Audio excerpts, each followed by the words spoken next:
5 ஆண்டு காலம் கொள்ளையடிப்பதே குறிக்கோளாக கொண்ட ஒரே ஆட்சி திமுக ஆட்சி. வேற என்ன செஞ்சீங்க நாட்டு மக்களுக்கு? பலமுறை சட்டமன்றத்தில் எச்சரிக்கை விட்டேன்.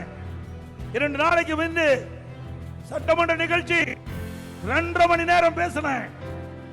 இந்த முதலமைச்சர் சட்டமன்றத்துக்கு வரல, ஓடி ஒளிந்து கொண்டார். திறமை தில்லு திராணி தெம்பு இருந்தா நான் கேட்கிற கேள்விக்கு பதில் சொல்லிட முடியாது. சரக்கில்லாத மனிதர், பொம்மை முதலமைச்சர், திறமையற்ற முதலமைச்சர். இவர் முதலமைச்சர் ஆன காரணத்தினால்தான் இன்னைக்கு தமிழகம் இன்றைக்கு தலை குனிகின்ற நிலைக்கு ஏற்பட்டு விட்டது. தலை நிமிரல, தலை தொங்கி போச்சு. திரு ஸ்டாலின் ஆட்சியில திரு ஸ்டாலின் அவர்களே, மாண்புமிகு புரட்சி தலைவி மறைவுக்கு பிறகு 4 ஆண்டு 2 மாத காலம் சிறப்பான ஆட்சி நாட்டு மக்களுக்கு கொடுத்தோம்.